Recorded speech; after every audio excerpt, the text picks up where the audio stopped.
ሌላኛው ስለ ኢትዮጵያ አራስነት ጊዜ ከምናደርጋቸው አንደኛው ነገር ዮሐንስ ሞላ በደንብ የገለጸው ምንም የምጨምረው ያን ያህል ነገር ያለ አይመስለኝም። I'm just gonna repeat what he said። በጣም የሚገርም ስለሆነ ብኝ ነው በእውነት ስለ መጋረጃ ለምንድን ነው የሚደረገው?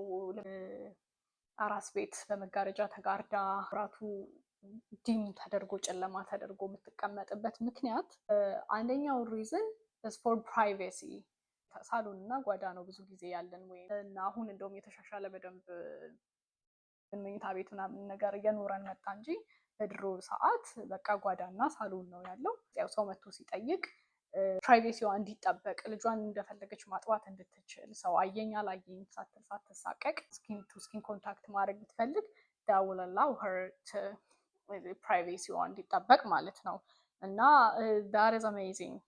The darkness is to promote or to reinforce melatonin ሆርሞን አይደል እንቅልፍ እንድንተኛ የሚያደርገን ኮርቲዞን ሆርሞን የስትረስ ሆርሞን እንደሆነው እንዳንተኛ እንደሚያደርገን ሁሉ ሜላቶኒን ሆርሞን ደግሞ እንድንተኛ የሚያደርገን ሆርሞን ነው እና እሱን በደንብ ፕሮሞት ለማድረግ እንድታርፍ ልትተኛ ቢካዝ ዲም ሲሆን ሲጨልም ዴይ ቱ ዴይ ላይፋችንም እንድንተኛ የሚመከረው ሰው ያ ጨለም ሲል ዲም ሲሆን ሰውነታችን ሂል የሚያደርገው ሪፔር ኢትሰልፍ ስንተኛ የተጎዳውን ምኑን የሚጠገነው ሰውነታችን በምንተኛበት ሰዓት ስለሆነ እናቶች ደግሞ በደንብ እንዲተኙ እንዲያርፉ ስለሚመከር ሜላቶኒን ሆርሞን እንዲመረት for two reasons እሷ እንድትተኛ እንድታርፍ፣ ሁለተኛው ደግሞ አራስ ልጆች ከኒውቦርን to 3 months 14 ሰዓት እስከ 19 ሰዓት ድረስ እንዲተኙ ይመከራል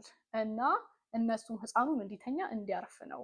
ህፃኖቹም ግሮዝ የሚካሄደው እነሱም ብዙ ነገሮችን ኒው ስኪልስ ምን የሚማሩት የሚያድጉት በተኙ ሰዓት ነው እና ለዛ ነው ረጅም ሰዓት እንዲተኙ ይመከራል። ከኒውቦርን እስከ 3 ወር ድረስ ከ14 ጤነኛ የሆነ ልጅ እስከ 19 ሰዓት ይተኛል እና ያንን ሪኢንፎርስ ዲም የሚደረግበት ምክንያት ሞር ላይክ የአይኑን ጉዳይ እንኳን አምናት ሹር አይናቸው እንትን እንዳይል የሚለውን ነገር አምናት ሹር ግን እንዲተኙ ሪኢንፎርስ ያደርጋቸዋል ኒውቦርኖችም ማለት ነው።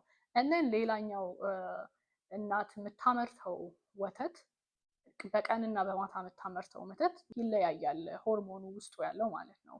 ኦፍኮርስ ያለው 80% is water also ቀን የምታመርተው ወተት አንዲት እናት is more ኮርቲዞን ያለው ነው፣ ማታ ላይ ደግሞ more melatonin ያለው ነው which is ህፃኑንም እንዲተኛ የሚያበረታታ ሆርሞን ማለት ነው ሼር የምታደርገው እናት ለልጇ እና በዛ ሪኢንፎርስድ በሆነ ኤንቫይሮንመንት ውስጥ ዲም በሆነ በተጋረደ እንቅልፍ እንዲተኙ እናትም ልጅም ሪኢንፎርስ ለማድረግ እንደሆነና ሜላቶኒን በደንብ እንዲመረት እና በዛም ውስጥ ደግሞ በወተቷ ውስጥ ሜላቶኒን በደንብ ተመርቶ ልጅ ረጅም ሰዓት እንዲተኛ ቢካዝ እኔ አይሪመምበር ኢትዮጵያ አራስ ቤት ምናምን ስንሄድ ሞስት ኦፍ ዘ ታይም ህፃኑ ተኝቷል ሲባል ነው የምንሰማው ማለት ነው።